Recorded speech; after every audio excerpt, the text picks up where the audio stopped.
ನಮಸ್ಕಾರ ಸ್ನೇಹಿತರೆ. ಆರೋಗ್ಯವೇ ಸಂಪತ್ತೆಂದು ನಾವೆಲ್ಲರೂ ನಂಬುವವರು. ನಮ್ಮ ಬೃಹತ್ ಔಷಧ ಸಂಪತ್ತಾದ ಭಾರತೀಯ ಆಹಾರ ಪದಾರ್ಥಗಳಲ್ಲಿನ ಗುಟ್ಟುಗಳನ್ನು ಮತ್ತು ತಪ್ಪು ಆಹಾರ ಸಂಯೋಜನೆಗಳಿಂದ ಉಂಟಾಗುವ ದೋಷಗಳನ್ನು ತಿಳಿಯೋಣ. ನಿಮ್ಮ ಆರೋಗ್ಯದ ಪಥದತ್ತ ನಿಮ್ಮ ಪ್ರತಿ ಹಂತವು ಬೆಳಕಿನಿಂದ ತುಂಬಿರಲಿ ಎಂಬ ಆಶಯದಿಂದ ಪ್ರಾರಂಭಿಸುತ್ತೇವೆ. 1 ಲೋಟ ನೀರಿಗೆ ಅರ್ಧ ಚಮಚ ಕಾಳು ಮೆಣಸಿನ ಪುಡಿ ಹಾಕಿ ಚೆನ್ನಾಗಿ ಕುದಿಸಿ ಸ್ವಲ್ಪ ಬೆಲ್ಲ ಸೇರಿಸಿ ದಿನಕ್ಕೆ 2 ಸಲ ಕುಡಿಯುವುದರಿಂದ ಕಫದಿಂದ ಕೂಡಿದ ನೆಗಡಿ, ಕೆಮ್ಮು, ಗಂಟಲು ನೋವು ನಿವಾರಣೆಯಾಗುತ್ತದೆ. ನೀರಿನಲ್ಲಿ ಕಾಳು ಮೆಣಸನ್ನು ಅರೆದು ಪೇಸ್ಟ್ ಮಾಡಿ ಹಚ್ಚುವುದರಿಂದ ಉಳುಕಿದ ನೋವು, ಬಿದ್ದ ನೋವು, ಊತ ಕಡಿಮೆಯಾಗುತ್ತದೆ.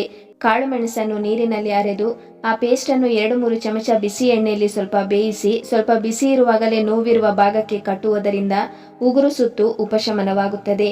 ಕಾಳುಮೆಣಸಿನ ಪುಡಿಯನ್ನು ಜೇನುತುಪ್ಪದೊಂದಿಗೆ ಸೇರಿಸಿ ಖಾಲಿ ಹೊಟ್ಟೆಯಲ್ಲಿ ಸೇವಿಸುವುದರಿಂದ ಅಜೀರ್ಣ ಕಡಿಮೆಯಾಗುತ್ತದೆ. ಅರ್ಧ ತಲೆನೋವು ಇದ್ದರೆ ಮೂಗಿನ ಹೊರಳೆಯಲ್ಲಿ 2 ಹನಿ ಜೇನುತುಪ್ಪ ಹಾಕಿದರೆ ತಲೆನೋವು ನಿವಾರಣೆಯಾಗುತ್ತದೆ. ಪೂರ್ಣ ತಲೆನೋವು ಇದ್ದರೆ ಮೂಗಿನ 2 ಕಡೆ ತಲಾ 1 ಹನಿ ನಾಟಿ ಹಸುವಿನ ತುಪ್ಪ ಹಾಕಿದರೆ ಕಡಿಮೆಯಾಗುತ್ತದೆ. ತಲೆಹೊಟ್ಟು ಇದ್ದರೆ ತಲೆಗೆ ತುಳಸಿ ಎಣ್ಣೆ ಲೇಪಿಸಿರಿ. ಕೆಮ್ಮು, ನೆಗಡಿ, ಕಫ, ಅಲರ್ಜಿ, ಅಸ್ತಮಾ ಇದ್ದರೆ ತುಳಸಿ ಕಷಾಯವನ್ನು ಸೇವಿಸಿ. ಬಾಲನೆರೆ ಆಗುತ್ತಿದ್ದರೆ ಮೂಗಿನಲ್ಲಿ ತಲಾ 1 ಹನಿ ನಾಟಿ ಹಸುವಿನ ತುಪ್ಪವನ್ನು ಹಾಕಬೇಕು. ಕಿವಿಯಲ್ಲಿ ನೋವು, ಕಿವಿಯಲ್ಲಿ ಶಬ್ದ ಹಾಗೂ ದುರ್ವಾಸನೆ ಬರುತ್ತಿದ್ದರೆ ಕಿವಿಗೆ ತುಳಸಿ ಎಣ್ಣೆ 3 ಹನಿ ಹಾಕಿರಿ. ಬಿಕ್ಕಳಿಕೆ ಬರುತ್ತಿದ್ದರೆ ಹುರುಳಿಕಾಳಿನ ಕುದಿಸಿದ ಬಿಸಿ ನೀರಿಗೆ ಬೆಲ್ಲ ಹಾಕಿ ಸೇವಿಸಿ. ಕಫ ಬಂದರೆ ಶುಂಠಿ ಕಷಾಯ ಸೇವಿಸಿ. ದೃಷ್ಟಿಮಾಂದ್ಯವಿದ್ದರೆ ಕಣ್ಣಿನಲ್ಲಿ ಬೇವಿನ ಮರದಲ್ಲಿ ಇಟ್ಟ ಜೇನುತುಪ್ಪವನ್ನು ತಲಾ 1 ಹನಿ ಹಾಕಿರಿ. ಮೀನು, ಮಾಂಸದೊಂದಿಗೆ ಹಾಲು ಹಾಗೂ ಹಾಲಿನ ಉತ್ಪನ್ನಗಳನ್ನು ಸೇವಿಸಬಾರದು. ಸಿಹಿ ಆಹಾರದೊಂದಿಗೆ ಮೂಲಂಗಿ, ಮೆಂತ್ಯ ಸೊಪ್ಪು ಸೇವಿಸಬಾರದು. ಹಸಿ ತರಕಾರಿಯೊಂದಿಗೆ ಸಿಹಿ ಪದಾರ್ಥ ಸೇವಿಸಬಾರದು. ನೇರಳೆ ಹಣ್ಣು ತಿಂದಾಗ ಮೊಸರು, ಮಜ್ಜಿಗೆ ಸೇವಿಸಬಾರದು. ಹಾಲಿನ ಜೊತೆ ಉಪ್ಪನ್ನು ಸೇವಿಸಬಾರದು. ಬಿಸಿ ಅಡುಗೆ ಹಾಗೂ ತಂಗಳು ಅಡುಗೆ ಒಟ್ಟಿಗೆ ಸೇವಿಸಬಾರದು. ಮೊಸರು, ಮಜ್ಜಿಗೆ, ಬೆಣ್ಣೆ ಪಂಚಲೋಹದ ಪಾತ್ರೆಯಲ್ಲಿಟ್ಟು ಸೇವಿಸಬಾರದು. ಜೇನುತುಪ್ಪ ಹಾಗೂ ಹಸಿ ತರಕಾರಿ ಒಮ್ಮೆಲೆ ಯಾವುದೇ ಕಾರಣಕ್ಕೂ ಸೇವಿಸಬಾರದು. ಜೇನುತುಪ್ಪ ಹಾಗೂ ನಾಟಿ ಹಸುವಿನ ತುಪ್ಪ ಸಮವಾಗಿ ಒಮ್ಮೆಲೆ ಸೇವಿಸಬಾರದು. ಸಿಹಿ ಆಹಾರದೊಂದಿಗೆ ಈರುಳ್ಳಿ ಸೇವಿಸಬಾರದು. ಮೊಸರು, ಮಜ್ಜಿಗೆ ಜೊತೆ ಬಾಳೆಹಣ್ಣು ಎಂದಿಗೂ ಸೇವಿಸಬಾರದು.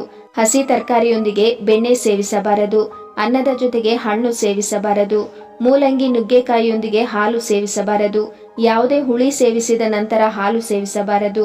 ಮಜ್ಜಿಗೆ ಹಾಗೂ ಮೊಸರಿನ ಜೊತೆ ತುಪ್ಪ ಸೇವಿಸಬಾರದು. ಇವೆಲ್ಲವೂ ಪೋಷಕ ಜ್ಞಾನ. ತಾಯಿ, ಅಜ್ಜಿ ಹೇಳಿದ ಹಳೇದು ಮಾತ್ರವಲ್ಲ, ವಿಜ್ಞಾನವೂ ಈಗ ಇವುಗಳ ಪರಿಣಾಮಕಾರಿ ಮೌಲ್ಯವನ್ನು ಒಪ್ಪಿಕೊಂಡಿದೆ.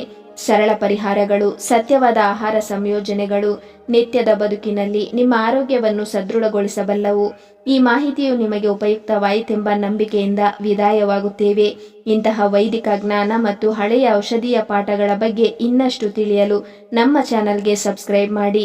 ಬಳ್ಳಿಯಂತೆ ಹರಡುವಂತೆ ಈ ವಿಡಿಯೋವನ್ನು ನಿಮ್ಮ ಸ್ನೇಹಿತರಿಗೆ ಶೇರ್ ಮಾಡಿ. ಆರೋಗ್ಯವಾಗಿರಿ, ಸಂತೋಷವಾಗಿರಿ. ಧನ್ಯವಾದಗಳು.